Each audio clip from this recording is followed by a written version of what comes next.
Thank you very much to Allsec organizers for organizing this wonderful workshop. Before I start, I just wanted to wake everybody up. It's a late morning, so how many medical professionals are here? Doctors. I don't know, right? Anybody else?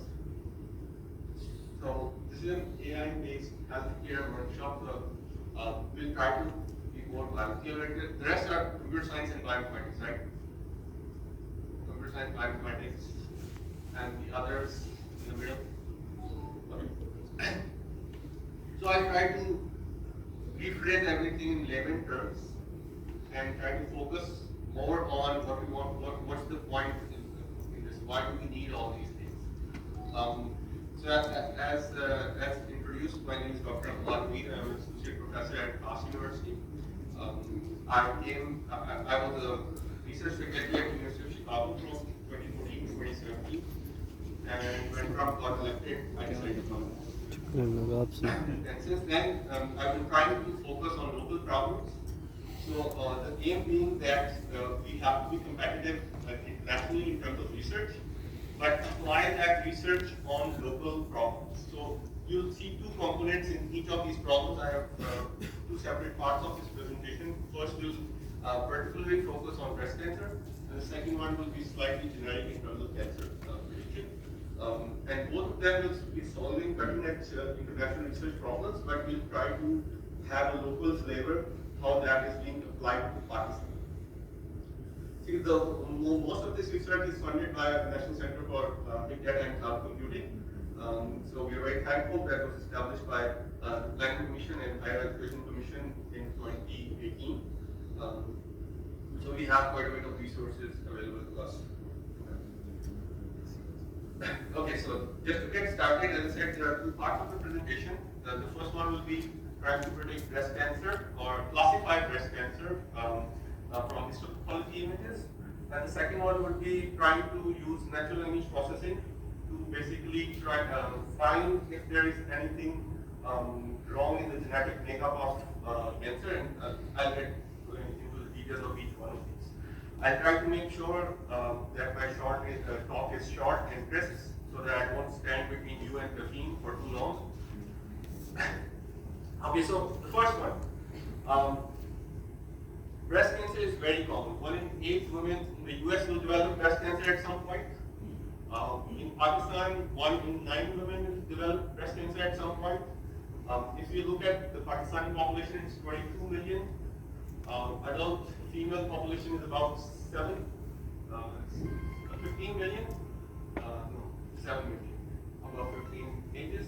And 1 in 9 of them will have risk for breast cancer.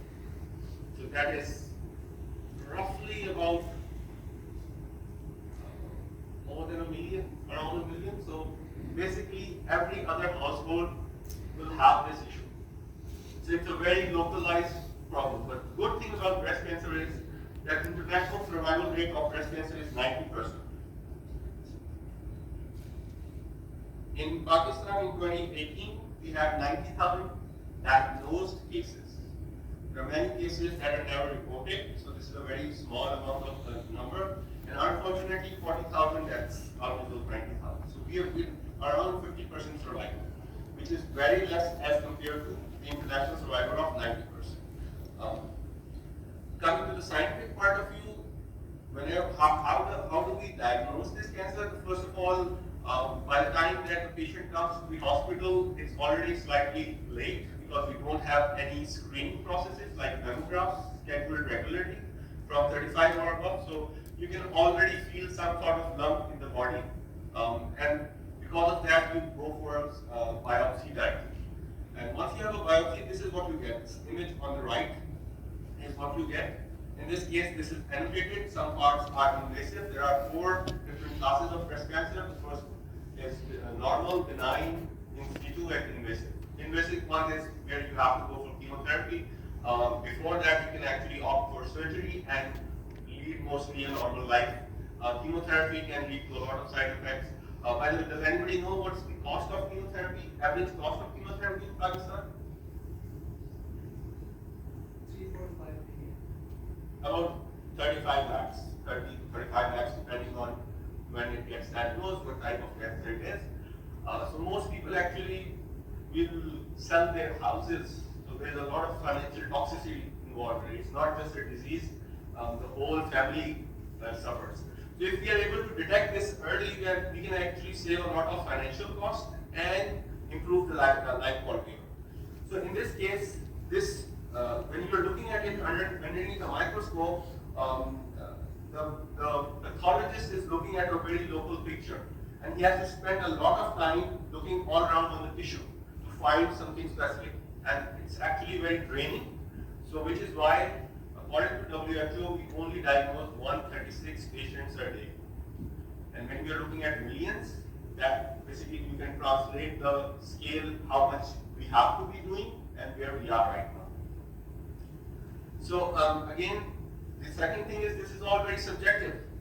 Whenever you get a diagnosis, you immediately go for a second opinion, which again causes more financial toxicity. And you never know which opinion is the right one. In Pakistan, usually this is the more experienced one basically wins it, even if most pathologists will not be actually having a very frank discussion, you're just following your senior, which is not very constructive. There is a requirement for a fast, accurate third-party opinion that is not subjective to some person. So what we're using is, again, this is just like AMA, this is an international competition, 15th International Conference on Image Analysis and Recognition, IER, where they released a breast cancer histology dataset. There are 10 whole slide images. Whole slide images are huge. One image is about 1 GB, which is 1 lakh by 50,000 pixels roughly. I can't load that whole image into my laptop, one image. And when I'm trying to learn something, I need to load hundreds of them. So there's a huge challenge in terms of the hardware required to work on something like this. So as I said, the size of the image is huge.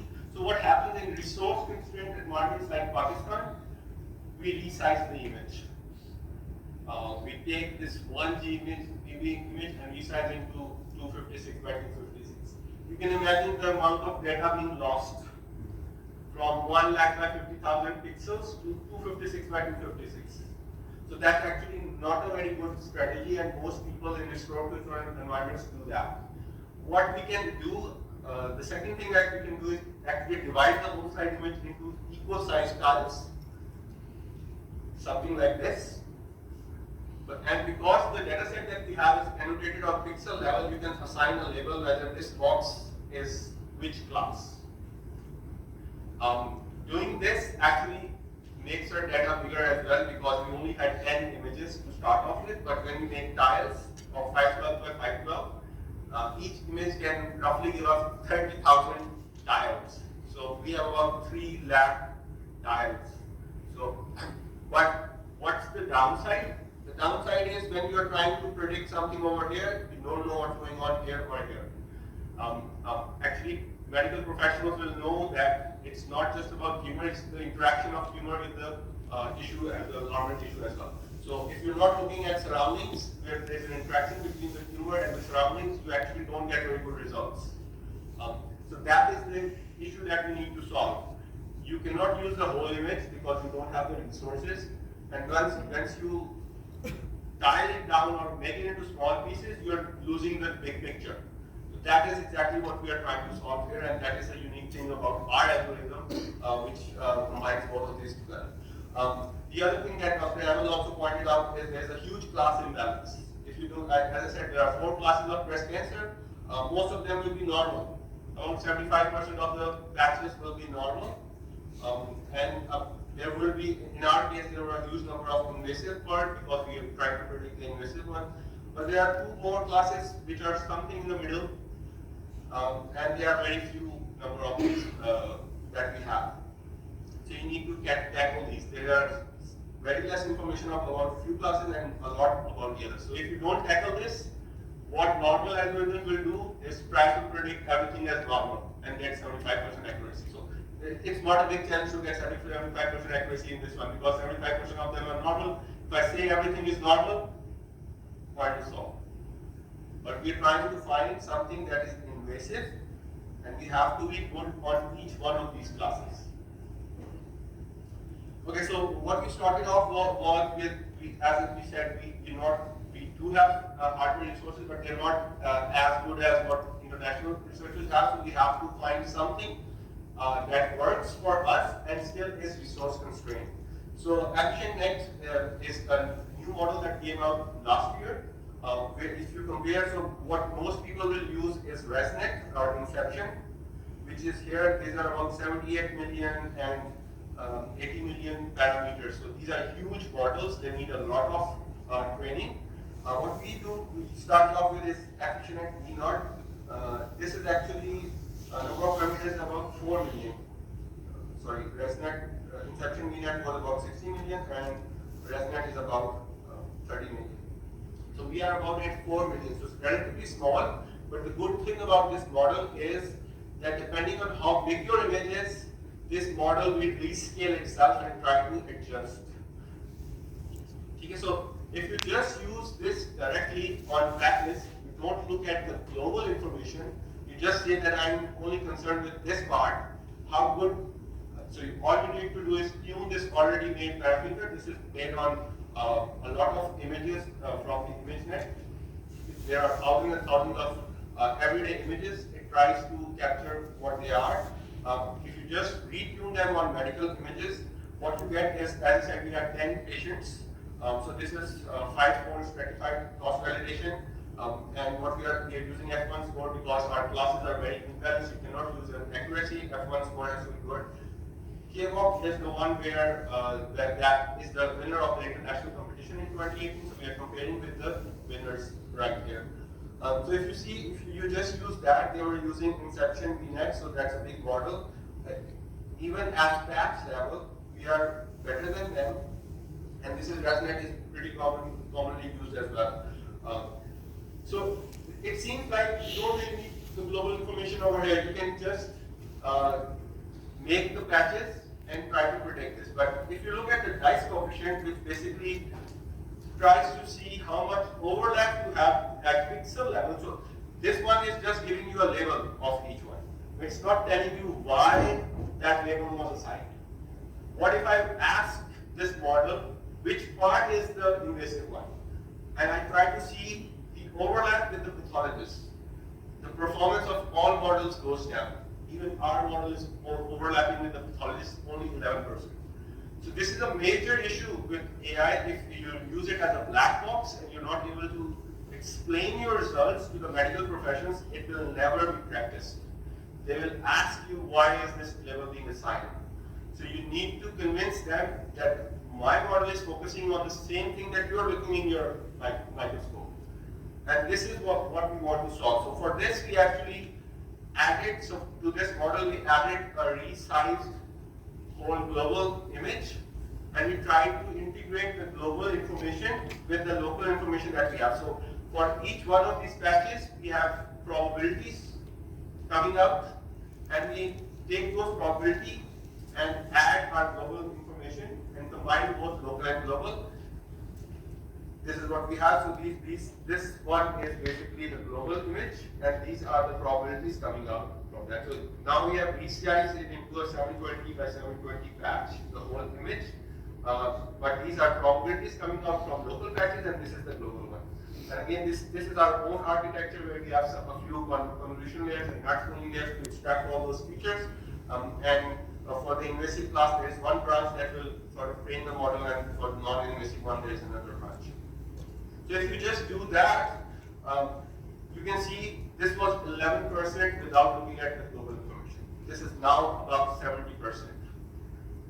The original image that I showed you right here, this is actually annotated by 2 pathologists in the West, and they only agreed on 70% of the cases. So basically, even trained pathologists only agree 70% of the time. And what I'm showing you here is that our model agrees with those 2 pathologists 70% of the time. So we are as good as a trained pathologist. What is better is that it is a learning model. The more data you give it, the better it becomes. It does not retire after a certain time. It does not need rest. You can keep using it again and again, unlike human pathologists. So for ResNet, if you do the same thing, locally and combining the local information using ResNet, which is a much bigger model,